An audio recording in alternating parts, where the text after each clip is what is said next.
I'm Marilee Caruso. It's Monday, July 27th. Today, a worrisome wait. Someone always has to stay home now.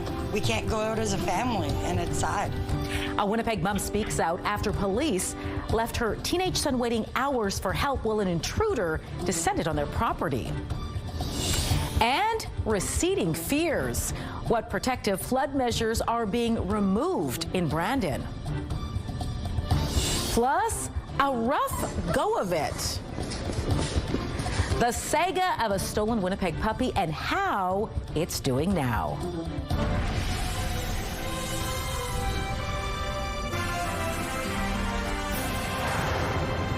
Good afternoon. Thanks for joining us. A Winnipeg mother is sounding off tonight over a slow police response to a potentially dangerous event. Her 15-year-old son was home alone and was left waiting hours for help after reporting an intruder in the backyard. Standing by live with the details is CTV's Taylor Brock. Taylor, what happened here?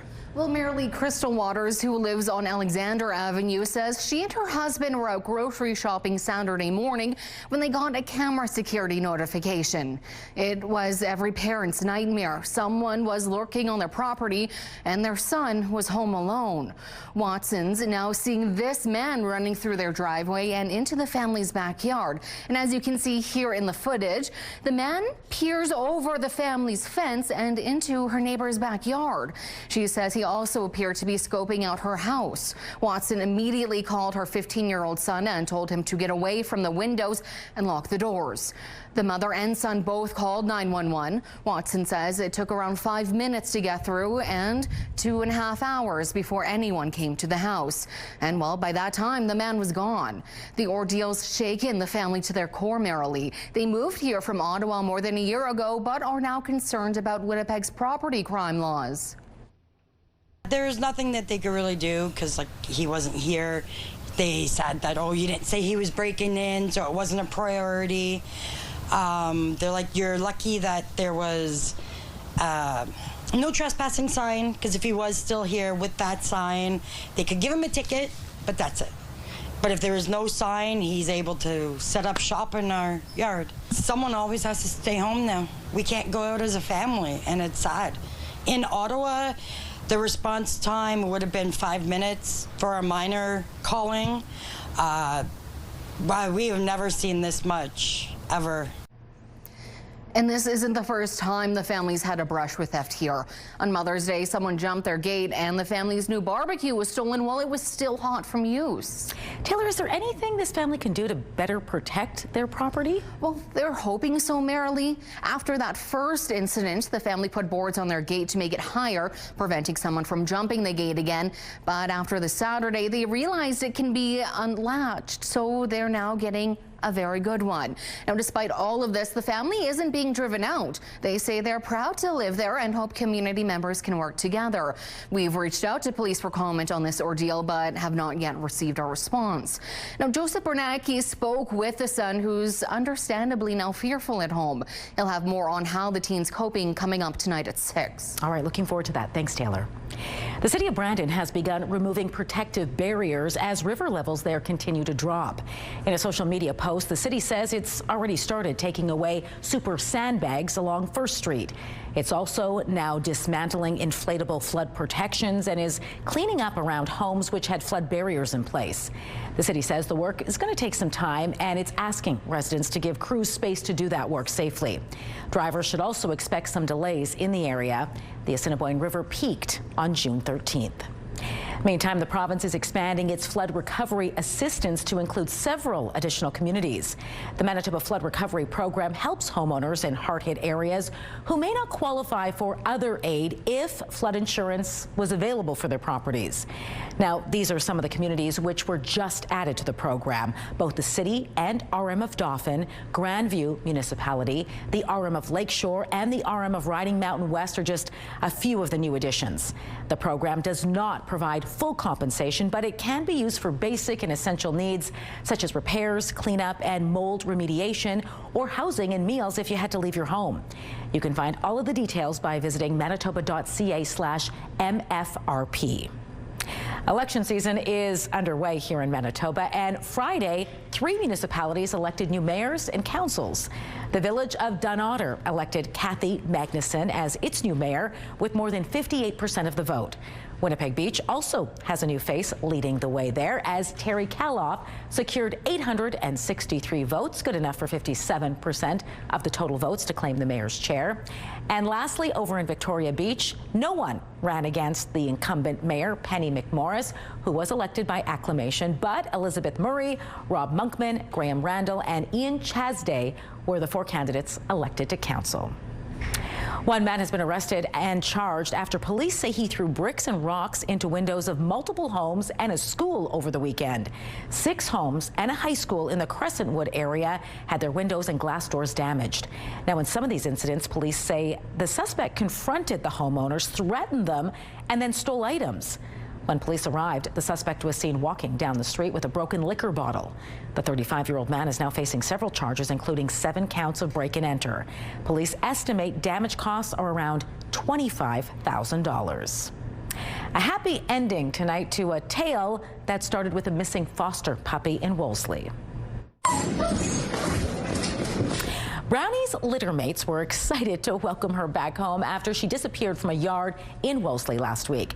After a search, Manitoba Animal Alliance became sure the 9-week-old Shepherd Malamute mix had been stolen.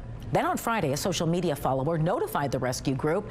They actually spotted the pup with 2 people on bikes downtown. Volunteers with Manitoba Animal Alliance and Manitoba Underdogs tracked the pair to a duplex in the area. They then surrounded the house to make sure no one left until police arrived. They said as soon as the door opened, they could see the puppy there right away in that duplex. And in less than 60 seconds, they had the puppy in their hands and came outside with it to our people. Police say they interviewed one person, but it's not clear who stole the puppy. The rescue says Brownie was dehydrated and apprehensive, but as of this morning, is back to her old self. Brownie and her siblings Twilight and Cola are available for adoption. All right, let's bring in Colleen Brady now and get a first look at your Skywatch evening forecast. What are you tracking for us tonight, Colleen? Heat and humidity. Hard to believe in some ways that we are now in the last week of July. Not so hard to believe when you step outside. These hot conditions, not to mention these humid conditions, they're going to continue for much of the week.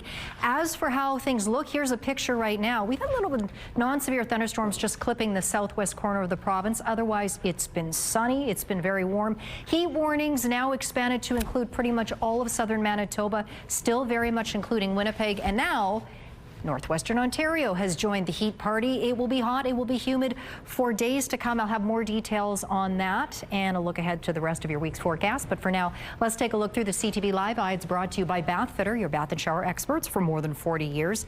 In Winnipeg right now, it is 28 degrees in the sun, winds out of the north-northwest at 15 kilometers an hour. The humidex, can't forget the humidex, it feels like 34 out there. The pressure's rising. The humidity right now is 55%. Out in traffic on this Monday afternoon, a live look at McPhillips. Traffic is busy but moving well in both directions there. Not so sweet. The surprising reason a popular chocolate bar is being recalled. Those details coming up after the break.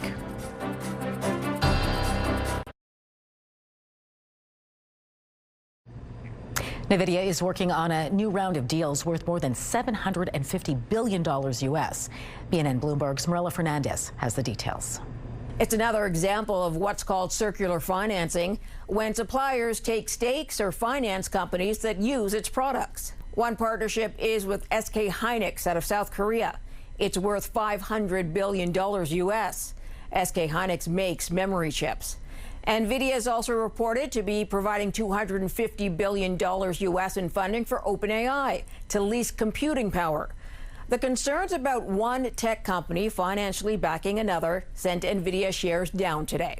Here are the closing numbers for the day. The Canadian dollar is down to $70.82 U.S. West Texas Intermediate down over $8 to $82 U.S. a barrel. Western Canadian Select is down to $70.17, and the TSX gained 199 points today. Those are your business headlines. I'm Marilla Fernandez. New support tonight for a North End Women's Centre program expansion. Together we are building something more than a building. and a place where women and families can thrive for generations to come.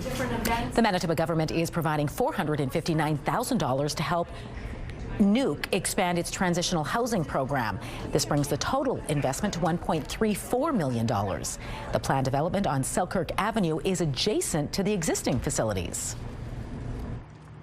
This investment will create 8 new transitional housing units while expanding counseling, parenting supports, life skills programming, and other wraparound supports that help women not only survive but thrive. The project will double the size of the existing drop-in center and housing space. Construction is expected to start next fall. Cadbury has recalled one of its products because of undeclared pistachios. The recall involves several of the company's dairy milk Oreo chocolate bars. Officials say people have reported allergic reactions after eating the products. The Canadian Food Inspection Agency says anyone who bought the chocolate bars should either throw them in the garbage or return them to the store for a refund.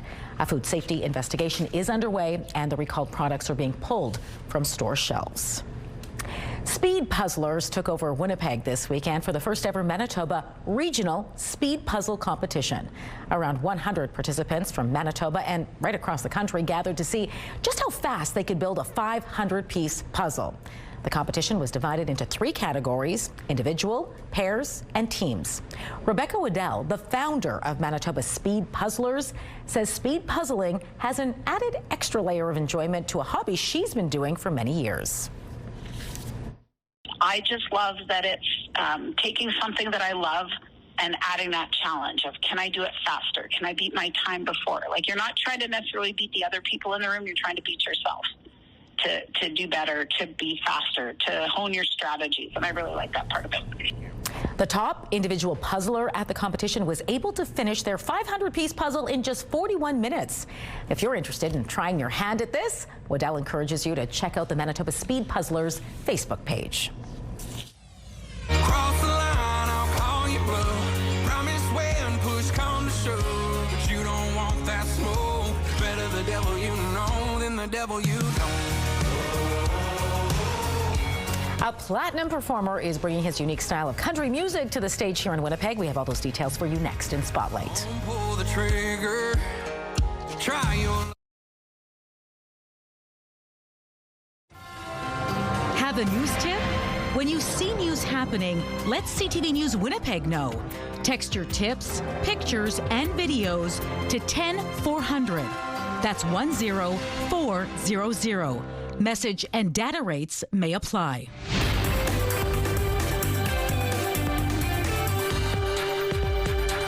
Colleen Brady back now for Spotlight, and an Alabama-born singer-songwriter has Winnipeg on his radar. He sure does. Tyler Braden is bringing his high-octane show to the Park Theatre and Cafe.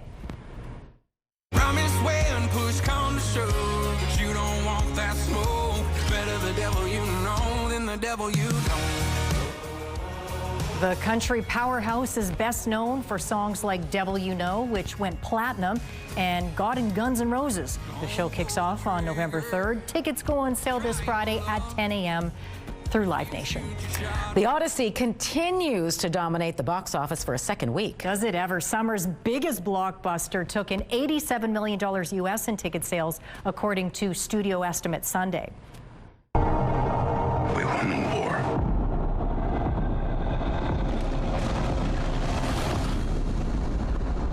Help me go home. Now that's only a 30% drop since its first weekend, a modest slide for a blockbuster. This is director Christopher Nolan's best second weekend ever, not accounting for inflation. In 2008, The Dark Knight earned $75.2 million in weekend 2. Halt! Who goes there? Whoa, whoa, whoa! I come in peace. It's been too long, cowboy. On the other side of the box office, Disney and Pixar's Toy Story 5 has surpassed $1 billion U.S. globally. That makes it the highest grossing movie release of 2026 to date. Variety is reporting that this year is on track to see the most billion-dollar blockbusters for any year since the pandemic. Wow. Speaking of movies, Marvel made some big announcements at Comic-Con. It sure did. Ryan Gosling is joining the MCU as Ghost Rider.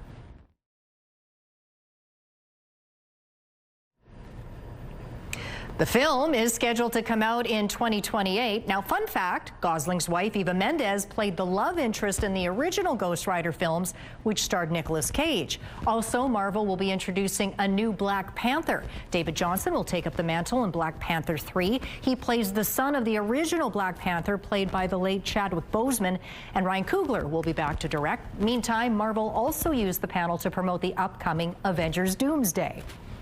Apple TV is saying goodbye to two very famous faces. Yeah, sadly so. The morning show is coming to an end. The show stars Jennifer Aniston and Reese Witherspoon and will officially wrap at the end of season 5. Witherspoon shared this video behind the scenes of the entire cast and crew. She said it's been 8 years of so many memories. The final season will arrive next year. Oh, we still got that to look forward to. That's right. All right, thanks, Colleen. You're welcome. Your Monday primetime lineup kicks off with American Ninja Warrior at 7, and at 9, catch The Game Show. You know it, The Quiz with Balls. It's all right here tonight on CTV. Live look right now at the St. James Bridge, the sunny St. James Bridge, 28 degrees. With the humidex, it feels like 34. I'll have more on that heat and humidity coming up.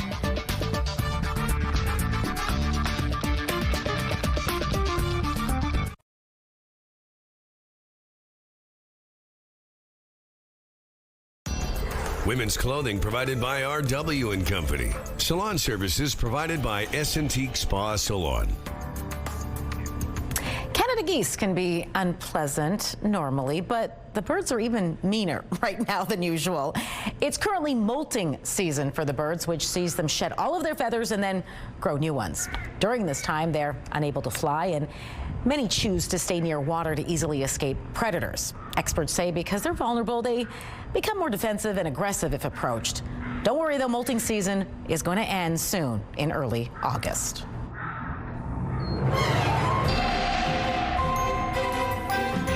CTV Skywatch weather brought to you by South Beach Casino and Resort. Visit southbeachcasino.ca. Well, you might want to be near water too, because it's hot out there. Just keep the distance with the Canada geese right now, I guess. Yeah, I found myself inadvertently close to one on Kenaston once, and yes, she was defensive, is maybe a diplomatic way of putting it. So, but well, you've been warned. That's right. That's right. So, but smart, obviously, sticking near water because, yeah, the heat, the humidity, it is not going away anytime soon, nor are the heat warnings. I'll get to that in just a moment. Now, as for any kind of active weather, just the southwest corner at this point is getting clipped with these thunderstorms just moving through and then off over the international border. Sunny in Winnipeg, sunshine to the east and northwestern Ontario, hot and humid there. Winds fairly gentle coming out of the northeast, but northwestern Ontario was added by Environment and Climate Change Canada under the heat warning, but just like southern Manitoba.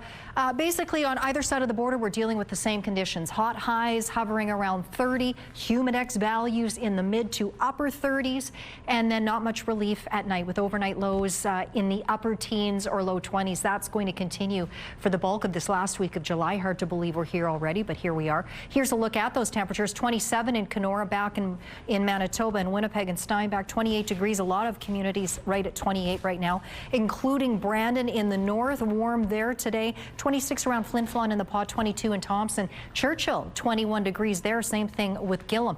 Scattered showers possible as we head into early this evening. There's the risk of thunderstorms, as you might imagine, with this heat and humidity. That risk subsides overnight, but the temperatures don't drop off much, so we won't feel much relief. That's one key ingredient for the heat warnings to continue. Then we get into Tuesday. It will be even hotter here in the south. Temperatures pushing into the low 30s. Again, the possibility of scattered showers pops up across the province late in the afternoon once we get to the hottest and most humid part of the day. Overnight, again, hit the repeat button, fairly clear. We might see a scattered shower here and there pop up, but no risk of thunderstorms overnight by the looks of it at this point anyway, although we can't rule out nocturnal thunderstorms when it's this hot and humid all day long and all night long. Speaking of which, tonight we drop down to 19 degrees. There is that risk of a thunderstorm this evening. Otherwise, we'll see the sky clear out. Winds at their strongest will come early this evening, and they won't be strong at all. Out of the northwest at 10 kilometers an hour. Light variable winds after that. Tomorrow, Tuesday, sunny, hot, humid, an air temperature of 30, but when you factor in the humidex, as if it could feel warmer than that. Well, it will, in the upper 30s. Light winds out of the south tomorrow at 10 kilometers an hour, so not really bringing much of a reprieve in terms of any kind of breeze, but you know, there we go. 33 degrees on Wednesday in the sunshine, 22 our overnight low, 28 on Thursday. Now, Thursday, Friday, that's when we start to see an increasing chance of showers or a thunderstorm. Having said that, the chances aren't that high at this point. The temperatures, though, are still pretty high, 28 degrees both days and both nights. Overnight lows around 17 degrees. Then we get into the August long weekend. Can you believe it? Saturday, Sunday anyway, mostly sunny and a hot start to the long weekend. 29 degrees on Saturday, up to 32 in the sunshine on Sunday. So if you like the heat and the humidity, well, you're going to like this week. If not so much, yeah, you're going to have to fight your way through it because we're in it for a while yet. Our first weather photo takes us out to Buffalo Point. Rachel said it was a gorgeous evening Sunday for a cruise. Look at that beautiful, albeit smoky looking sun there. Now look carefully at Eileen's lovely lilies. If you look close, you can see there's a cute little tree frog there. Send us your weather photos by email to winnipegweather@ctv.ca. Skywatch Weather Pick of the Day brought to you by Provivo, Winnipeg's first and only longevity medicine clinic. Redefining health, performance, and aesthetics. Provivo.com. Well, here's something you probably never knew existed. Ernest Hemingway lookalikes hit the streets of Key West for the 45th annual Running of the Bulls. The popular event celebrates the legendary writer whose experience with the running of the bulls in Spain deeply influenced his literary career. The procession moved alongside wooden bulls before leading into the final round of a Hemingway lookalike contest. 24 finalists competed for the title of Papa 2026, a title based on an old nickname for the author. Looks like a lot of fun. I don't know how they choose a winner. They all look alike. This is true. It's not an easy judging job there. No, someone's got to do it. That's right. A little safer with the wooden bulls, too. That's the only running of the bulls I would do. That's correct. All right. Don't go far. We're back at 6 with much more local news. Hope to see you then.